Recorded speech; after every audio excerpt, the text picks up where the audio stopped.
We just left the cinema watching X.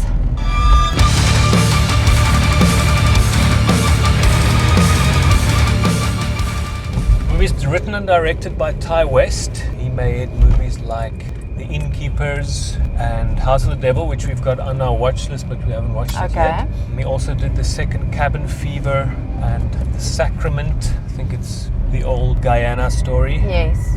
Reverend Jim Jones and the Kool-Aid business. Yes.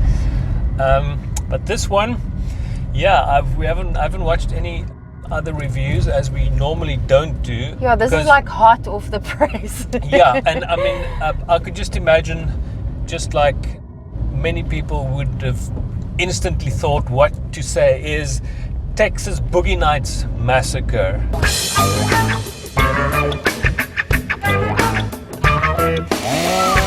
Which it's not No. But it sounds funny. It sounds funny, and it makes it seem maybe a bit more interesting than what it is. Yeah. Now, I thought that would make a funny little line, but it's definitely not. No.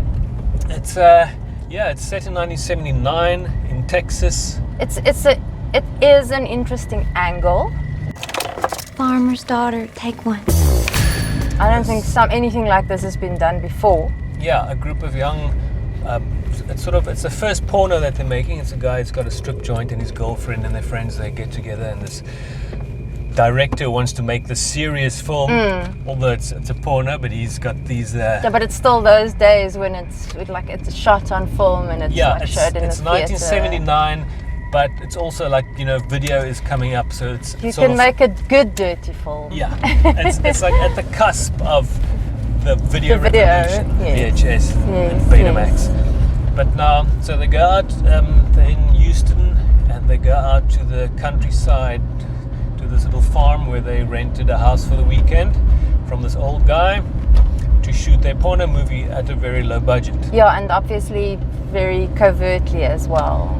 And my wife, Pearl, is next door, so I would appreciate a little discretion.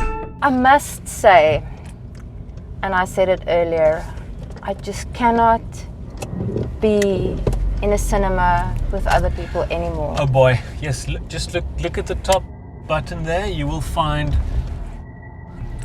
our little rant about cinema etiquette. There is no such thing anymore. People have got absolutely no clue. Sit there yapping, but like, having your own little conversation. Just yeah, like they're in their lounge. Man, and giggling. When we watch something at home, we don't even converse. I'm watching the freaking movie. I would have enjoyed the film more if I watched it in my bedroom, in the privacy of my house, without any other people. And also, like we've said before, with some of the cinema screenings, sometimes the picture's a bit washed out. The contrast isn't so good. Yeah. So very dark scenes. You're always not sure if there's something you should be seeing. Yeah, the sound was also not. I don't know if it was just that the actors weren't enunciating very well, but like in a few places I couldn't make out what was being said. But now those are the physical downsides of it. Yes. But overall, so that's it's a different take. It's not a slasher. As I actually saw some of the press referring to it as a slasher movie. I think it's a bit more than that. Yeah. It has a lot to do with aging, and like we always say, or they always say, because I'm still very young. They always say youth is wasted on the young. Absolutely. And in this situation, I mean, also I was just also listening to the audience. Yeah. It's people are. The ageist thing has become actually quite disgusting. It was actually quite shocking, and it was shocking to hear how disgusted these people were, the audience in the theatre, how disgusted they were with old people. It's not a monster or anything, it's an old person. It's an old person. You are if you don't die young, that's where you're gonna 30, 20, 30, 40 years, you're fucking there. Yes. That's what you're gonna be. And your exterior and your interior, they don't sync. No. You still have desires and feelings and thoughts and emotions and shit. Yes. But your body just doesn't match. Yeah. And I was very surprised. It actually was upsetting to me because I've never, old people have never made me cringe. Yeah. And, you know, I don't understand how, and even like putting an old person in a sexual situation. I think if you're a human, it's sort of automatic understanding. To me, that was actually the horror of this thing, is how the audience perceives this situation. Although there are more psychotic elements to it.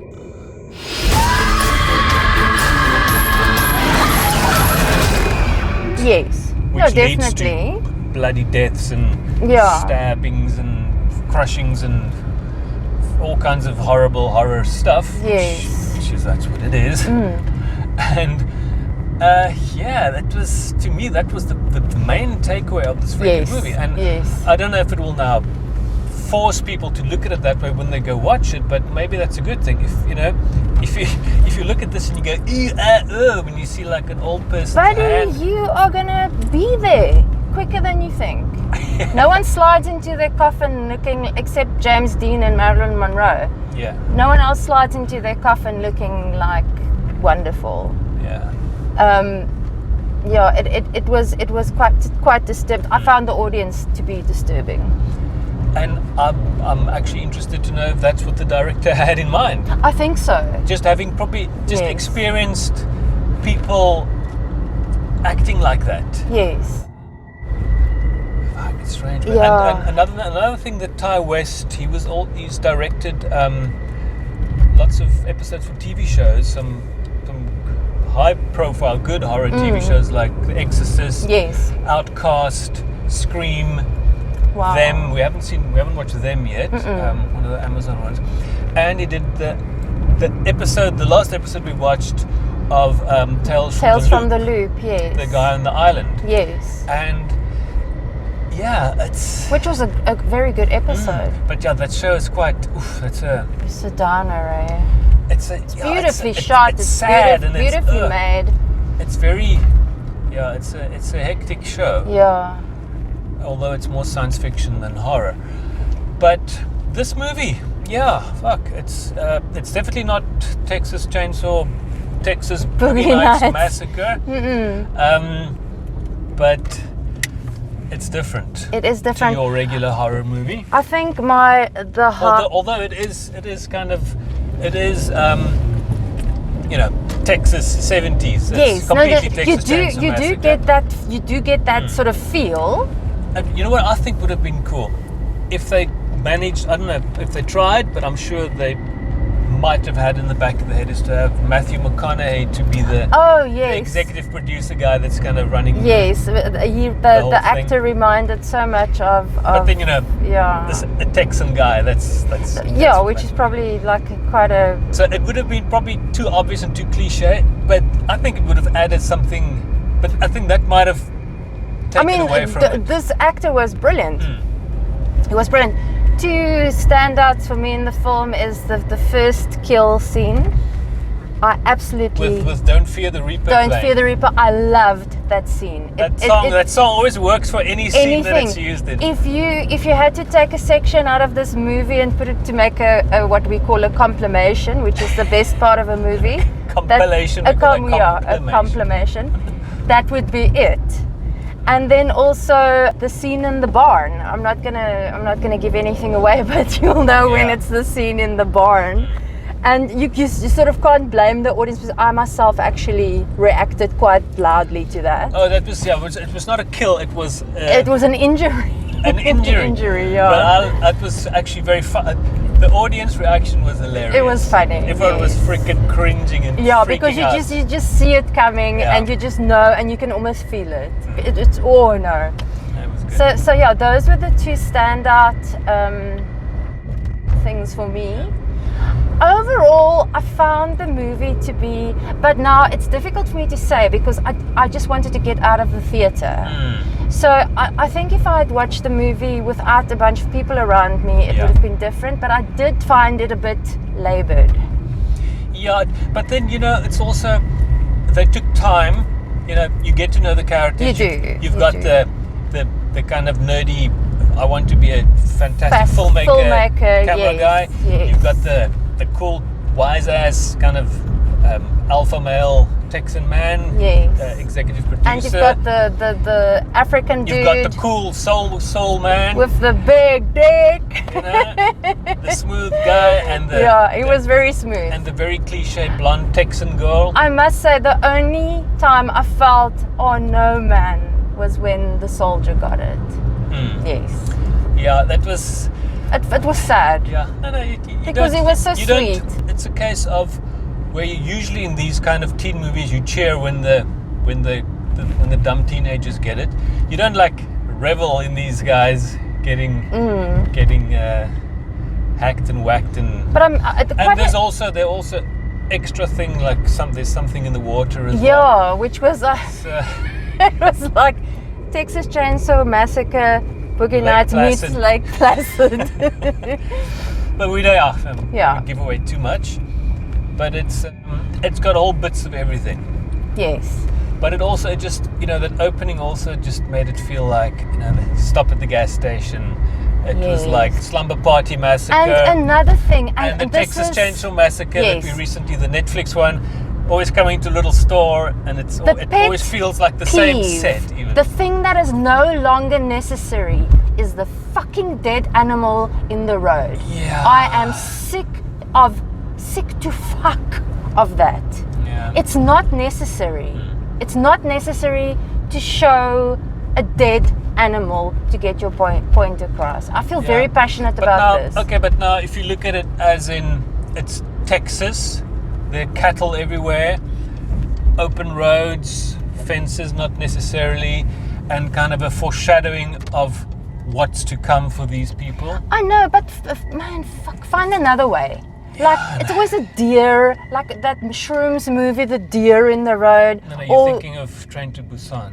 No, but Oh, also in Shrooms, there Shrooms was as well. also a dead deer, and there's like a dead roadkill. There's always some poor animal that has to be struck and in full view to now set the scene, and I'm so fucking tired of it.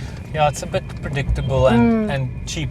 It's unnecessary. Although that was probably, the prosthetics for that was probably the most expensive in the movie, so you can't say it's cheap in that sense, but cheap as in. No, but it's almost like you want to now. You also same want to old. tick the box of the complete Yeah. pervert that gets a pleasure out of seeing an animal suffer.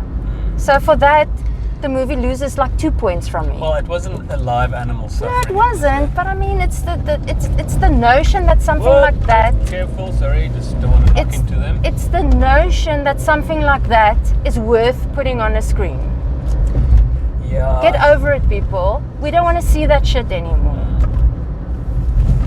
Or if you see a movie and it starts, someone has a cat or a dog, then you the just first know. First thing you think is, okay. Horror directors, Although- stop doing this. They don't always do that though. Yeah, Sometimes but when they do that, it's an easy throll for them by the looks of it. I find it disgusting.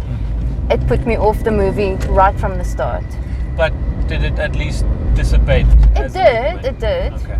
But It wasn't necessary. Yeah, it wasn't necessary. But no, yeah, man.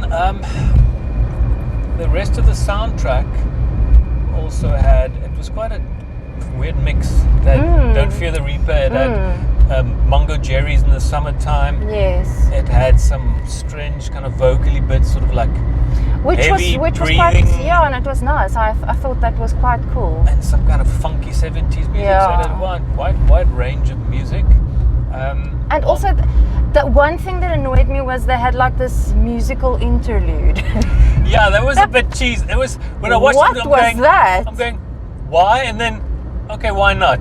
They're sitting there playing guitar and the And girls with weird singing split screen. with this fantastic studio sound, sitting in this little. Made absolutely no farm- sense. farmhouse lounge. It was so weird. But I mean, that was kind of intercut with. No, for sure.